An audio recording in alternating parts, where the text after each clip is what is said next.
Son las 8:05 de la mañana, las 7:05 en las Islas Canarias. Vamos a dar la bienvenida a todos aquellos que se incorporan hasta ahora a nuestra sintonía, la sintonía de la mañana de Federico en el radio en este martes 18 de abril. Es una jornada bastante estable, eso sí, va a haber rachas máximas de viento, sobre todo en la costa de Cádiz y en el estrecho, así que muchísima precaución, hasta 80 kilómetros por hora. Me parece que en las próximas horas el expresidente Zapatero va a ir por la zona. Así que precaución al expresidente del gobierno, oye, que quizá llega una racha de aire y se lo lleva por delante. Bueno, todo puede pasar, así que mucha precaución y sobre todo cuidado con los selfies, que ya saben ustedes que hay gente muy fan de sacar el móvil y al final pasa lo que pasa, que nos llevamos el disgusto. Bueno, en el resto del país, en el resto de la península, también en los archipiélagos, una jornada, como les digo, estable, de sol, incluso de playa en algunos lugares. Las temperaturas van a ser destacadas y cálidas, por ejemplo, en Sevilla, en la capital hispalense, 32 grados, ya por encima de los 30 grados. La mínima la registramos hoy en Palencia, 0 grados, y en el centro peninsular, en Madrid, estamos en el entorno de los 12-13 grados. Hace un poco de fresco a estas primeras horas de la mañana, pero hoy nos situaremos con 22 grados en los termómetros.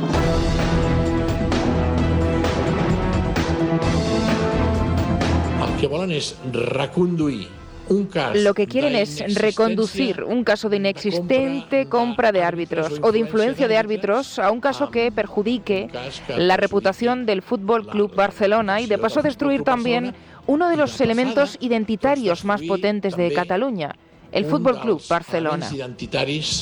Més potents de Catalunya, que és el Futbol Club Barcelona. Parece ser que todavía en algunas esferas de poder no aceptan o no soportan que el Barça represente una catalanidad abierta al mundo.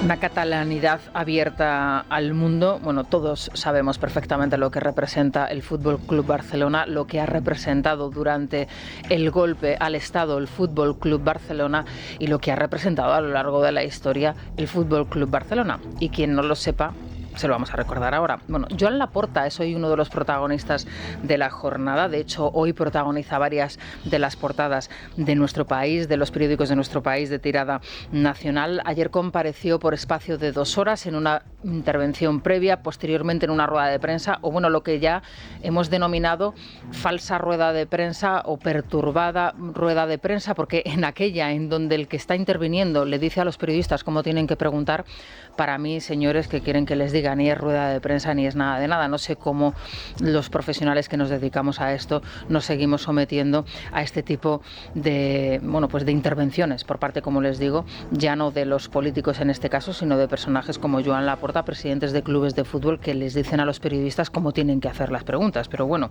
este es otro tema. Ayer comparecía, 2 meses después de que saltase a la luz el caso de Negreira, que lo desvelara Ser Barcelona. Y bueno, pues básicamente lo que vino a decir es que absolutamente todo era legal, que esos pagos injustificados, muchos de ellos y de momento a lo largo de los 17 años al que fuese vicepresidente de los árbitros en España, José María Enríquez Negreira, por esos supuestos informes encargados por el club, estaban absolutamente justificados. Una mentira, porque Laporta solo pudo justificar con informes, además del hijo de Negreira, 4 años de esa representación o de esos trabajos que habían sido encargados, cuando los encargos y la relación entre el club y el que fuese vicepresidente de los árbitros se prolongó por espacio de 17 años. Bueno, ahí es nada, 4 años, 17 años. La intervención y la posterior rueda de prensa de Laporta, como les digo, fue surrealista, en algunos momentos grotesca. Hoy, a mí no me gusta, pero hoy reconozco que me he reído mucho cuando he leído el análisis, ¿no?, que de los gestos hacen en el diario El Mundo, cómo sudaba, cómo cogía elementos en su mano todo el rato para, de alguna manera, distraer la atención, se desafloja un poquito, destensionaba el cuello, ¿no?, de la camisa, la corbata. En fin, la verdad es que fueron 2 horas, como les digo, absolutamente grotescas, en donde Laporta trató de defenderse atacando. Y en este sentido, bueno, pues atacó a la Liga y atacó a Tebas, al que acusó, por cierto, de presentar ante la Fiscalía documentos falsos. Y como no podía ser de otro modo, pues el centro de todas las críticas fue el Real Madrid. Un club que tots sabeu que ha estat... Es un club que todos sabéis que ha sido favorecido por decisiones arbitrales históricamente y en la actualidad. Un club que está considerado el equipo del régimen. Hombre, creo que vale la pena recordar que durante 7 décadas la mayoría de los presidentes de los comités de árbitros en sus diferentes denominaciones han sido de manera ininterrumpida ex-socios del Real Madrid. Bueno, Joan Laporta, ¿cómo están escuchando ustedes? De verdad que es que no merece la pena poner más cortes de este señor porque recurre de nuevo al victimismo indepe, ¿no?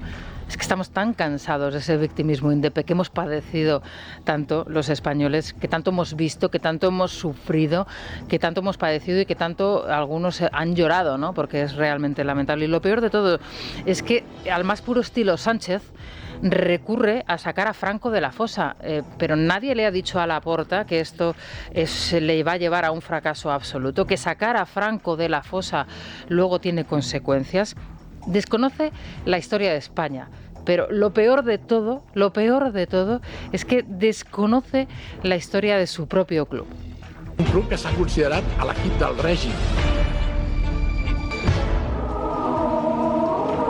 El gran estadio va a abrir sus puertas, pero antes, sobre su verde césped, el obispo auxiliar de Barcelona, doctor Jubany, oficiará la Santa Misa con el acto religioso que es vivo sentimiento de espiritualidad en la hora de rendir homenaje a la obra humana.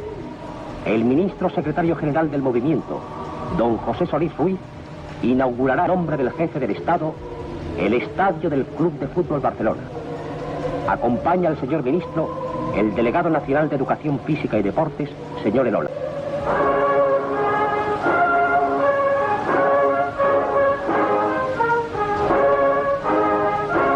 Una sensacional sinfonía de colores en la que se advierten profundamente enlazados el azul y grana del histórico club con el rojo y gualda de la bandera española enmarcan el memorable acto. Es entregado a los miembros de la Junta Directiva para que rindan honor en el momento en que el presidente del Club de Fútbol Barcelona, señor Miró Sans, alce a lo alto la bandera de España en señal de apertura del terreno de juego. Esta es la respuesta del Real Madrid ayer, emitiendo este documental, este mini vídeo documental, en donde, aparte, lógicamente, de archivos históricos de la inauguración del Estadio del Barcelona, se escucharon otros testimonios, como por ejemplo la reacción de don Santiago Bernabéu cuando escuchaba eso de que el Real Madrid era el club del régimen. Sí, lo mismo que ayer dijo Laporta, pues hace años era lo que respondía don Santiago Bernabéu. El equipo del régimen, me dan ganas de cagarme en el padre de quien lo dice. Bueno, pues esta era la respuesta de don Santiago Bernabéu. Juanma Rodríguez, ¿qué tal? Buenos días. Buenos días, Rosana, buenos días. Bueno, nos ha encantado leerte hoy un día más. Siempre nos gusta leerte y escucharte, pero hoy especialmente. Barça el más franquista. La verdad es que renuncias a hacer cualquier otro tipo de valoración sobre la rueda de prensa de Joan Laporta y directamente haces el cronograma de lo que es la historia del club, que parece que su presidente desconoce, ¿no? Bueno, no es la primera vez que lo digo en el programa, ¿no? Pero ayer sí venía a cuento porque, en fin, es que yo renuncio a hacer cualquier análisis mínimamente razonable de la rueda de prensa, porque es la rueda de prensa, es lamentable. Es lamentable. Por otro lado, tampoco le podemos exigir magia a Laporta. Es que la rueda de prensa de Laporta no podía ser otra cosa que no fuera lamentable, porque no puede explicar razonadamente por qué el Barça estuvo pagando durante 17 años al número 2 de los árbitros, que era el único sentido que tenía esa rueda de prensa. La rueda de prensa tenía sentido para decir dos cosas, para tener dos caminos, es decir, óiganme, miren, nos han pillado ustedes con el carrito del helado, presento mi dimisión y convoco elecciones, o es todo mentira y aquí aporto la documentación que le acredita. Bueno, pues nada más lejos de la realidad. Yo vengo diciendo hace mucho tiempo que iba a recurrir al enemigo externo.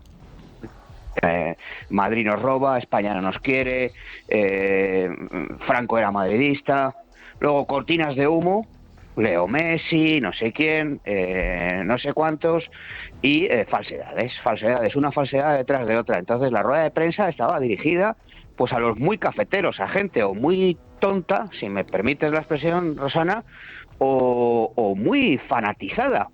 Y en ese sentido, pues me imagino que habrá convencido a los que ya estaban convencidos, y al resto de la humanidad, pues no. Claro, lo que no entiendo, Juanma, es que han pasado 2 meses, ¿no?, desde que saltase el escándalo, es decir, que ha tenido tiempo para preparar, digamos, su argumentación en este sentido, y claro, se presenta sin ningún tipo de prueba que pueda demostrar lo que se está, o que pueda de alguna manera, bueno, pues echar tierra sobre lo que se está denunciando, y al mismo tiempo se defiende atacando, ¿no?, atacando a la Liga, es decir, atacando al Real Madrid, echando, digamos, más leña al fuego. ¿No es esta una estrategia también un poco de distracción?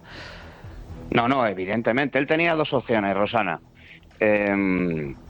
Oiga, mire, salgo a hablar para no decir nada, en cuyo caso me van a machacar, o no salgo a hablar y apelo a los tiempos de la justicia y al Estado de Derecho y a que nadie es culpable mientras no se demuestre lo contrario.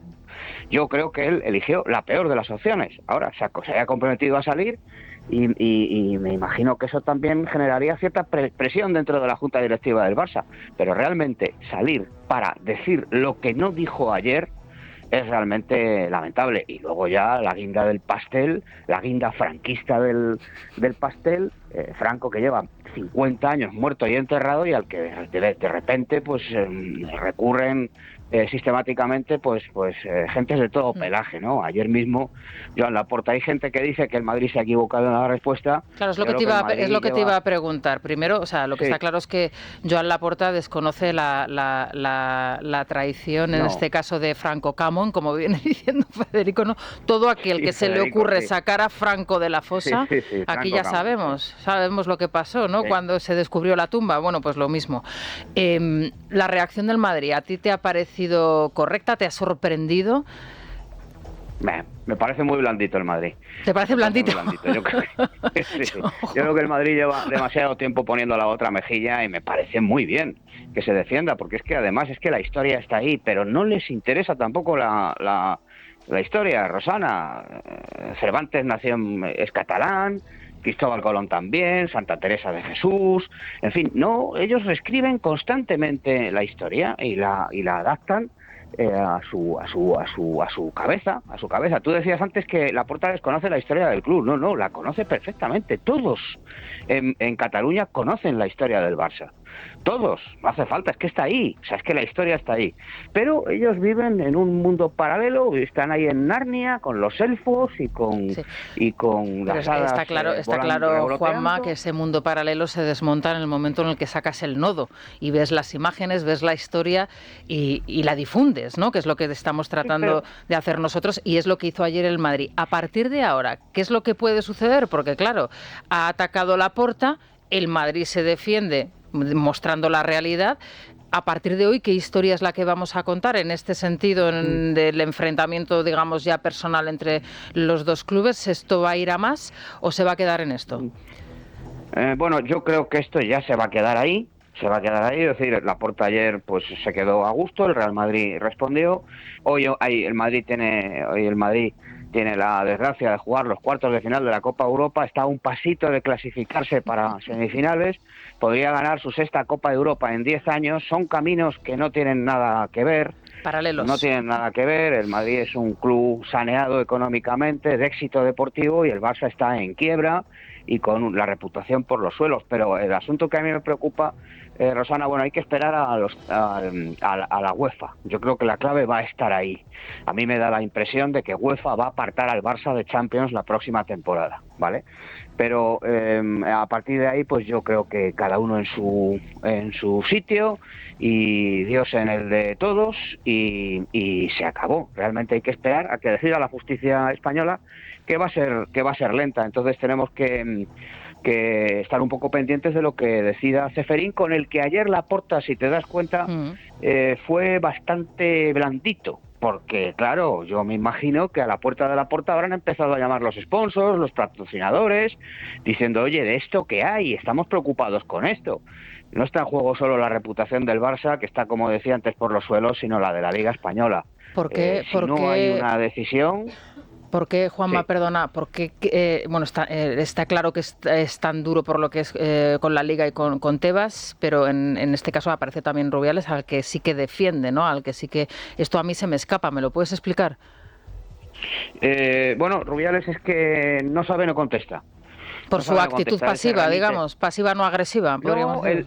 Él dice que, pues eso, se remite a la justicia y dice que todo esto sucedió antes de que él llegara al cargo de presidente de la federación. Me imagino que tendrá una opinión a título particular, que no puede ser más otra que no sea que esto es lamentable, Rosana, es lamentable, pero vamos, o sea, yo tengo amigos barcelonistas, los considero a todos inteligentes, ningún amigo mío del Barça piensa que esto sea mínimamente defendible. Pero tú entras en Twitter, si entraras en mi perfil de Twitter verías que hay mucha gente que jalea a Laporta y que considera que es una gran victoria lo de ayer de Joan Laporta. ¿Por qué? Pues probablemente porque la realidad es muy dura. Es muy dura, yo digo, yo soy madridista y si mi club hubiera pagado, no 17 años, un mes al número 2 de los árbitros, yo sentiría vergüenza y pediría perdón. Y esta gente no, esta gente va a aplaudir como iban al juzgado a aplaudir a Messi después de defraudar a Hacienda. Bueno, pues son así y hay que trabajar con este material humano. No desconfíes porque mira, Sánchez empezó sacando a Franco de la tumba y al final ha acabado pidiendo perdón por la ley del solo sí es sí. Así que Joan Laporta puede hacer lo mismo. Bueno, le oí ayer a Sánchez pedir perdón de aquella manera, ¿eh? Si hay que pedir perdón, se pide perdón. Claro. Sí, bueno, oye, pero no le vamos a pedir peras al olmo. Oye, claro, lo ha intentado. Pues Laporta puede seguir el mismo camino que Sánchez. Que no, aquí hay maldición clara de Franco. Está claro. Esto es el efecto boomerang, que se vayan preparando. Bueno, no sabes lo que han hecho. Juanma, ya sabes que si sale el muerto de la tumba hay que mirar a otro lado, ¿vale? Muchas gracias, bueno, te vamos a seguir cerraré los ojos como los culés, ¿vale? Venga. Vamos a seguir leyéndote, por supuesto, y escuchándote, que siempre es un placer. Muchas gracias, Rosana. Juanma, hasta luego. Un beso. Buen día. Adiós. Son las 8:22, estamos con Sergio Heras y con Silvia Ribeiro y vamos a contarles otras noticias que nos deja el día y otras que nos va a dejar el día. Por ejemplo, ese Consejo de Ministros que comienza y se reúne en Moncloa dentro de una hora sin Yolanda Díaz, que se encuentra en Nueva York y con el presidente del Gobierno al frente, después de que su vicepresidenta le haya dicho que es un machista, autoritario y al mismo tiempo un peñazo, porque según ella todos los hombres de izquierdas son un peñazo. El caso es que ahí se va a aprobar esa ley de vivienda, que es el nuevo bulo, la nueva noticia fake que nos ha tratado de vender el Gobierno a los ciudadanos. Silvia, buenos días de nuevo. ¿Qué tal, Rosana? Buenos días. El Gobierno vuelve a hablar de hito histórico al referirse a la ley de vivienda que hoy se aprueba en el Consejo de Ministros. A mes y medio de las elecciones municipales y autonómicas y tras 3 años desde que fuese anunciada. La ley cuenta con el apoyo de los socios independentistas y proetarras del Gobierno. Esquerra y Bildu tuvieron la exclusiva del anuncio ante el asombro del socio prioritario Podemos, que desconocía que Pedro Sánchez iba a anunciar la medida en un mitin en Valencia. Aunque, como dice Yone Belarra, a ellos les da igual que la medida sea electoralista. El PP presentará hoy su plan con 2 puntos principales: ayudas para la compra de una primera vivienda y medidas contra la ocupación. Desde Vox entienden que tanto el PSOE como el PP tienen secuestrado el suelo público. Escuchamos a Pedro Sánchez, a Yone Belarra, Borja Semper y a Buxade. Estamos hablando de esas viviendas que tiene la Sareb, sobre todo lo que sabemos y lo que yo le puedo decir sin entrarle en el detalle en concreto es que donde se concentra un mayor número de viviendas es en Cataluña, es en la Comunidad Valenciana, es en Andalucía y también en Madrid, ¿no? A mí la verdad me da lo mismo si es por electoralismo o si es por otro motivo, pero lo fundamental es que tenemos ley de vivienda, tenemos esa movilización de las viviendas de la Sareb. ¿Sabe la gente que el 60% de las viviendas que están en manos de Sareb están en lugares donde potencialmente no hay la presión de demanda que existen, por ejemplo, en grandes ciudades? Esto lo ha dicho el presidente del Gobierno en este anuncio que es más humo que cualquier otra cosa. Pues de la misma forma que los partidos políticos del consenso, el bipartidismo histórico de Partido Popular y Partido Socialista, secuestró el suelo, en España ahora quieren secuestrar la vivienda.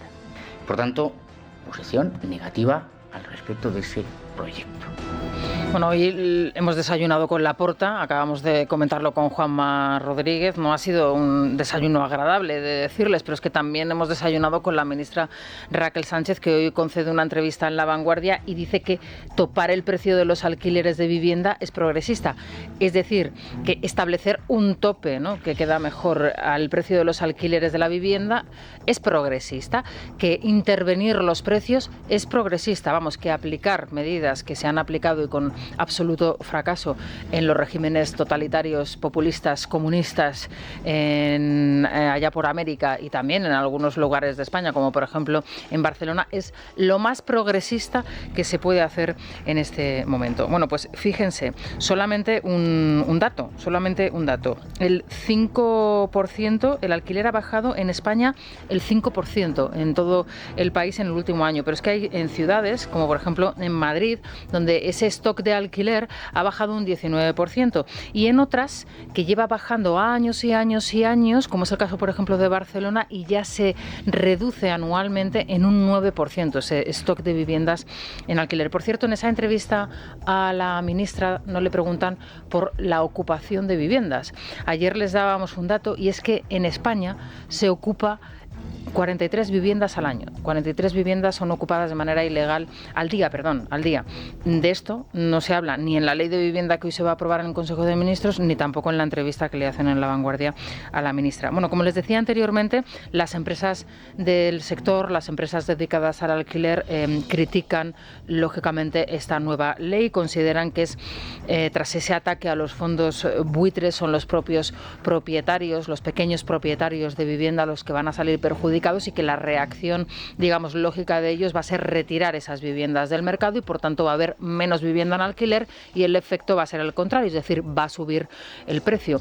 Dicen incluso que podría verse una consecuencia clara. Una de ellas podría ser la infravaloración de estas viviendas, la situación, digamos, precaria de estas viviendas, que solamente saliesen al mercado viviendas en muy mal estado, como ya sucediese, por ejemplo, y muchos de ellos recuerdan las leyes del franquismo, las leyes de arrendamientos urbanos del franquismo. Vamos a escuchar precisamente a Antonio Carroza, que es el presidente de Alquiler Seguro. Desde Alquiler Seguro podemos afirmar que, de llevarse a cabo lo enunciado, dan la puntilla a los inquilinos en España, condenándolos al ostracismo de la economía sumergida y a la infravivienda.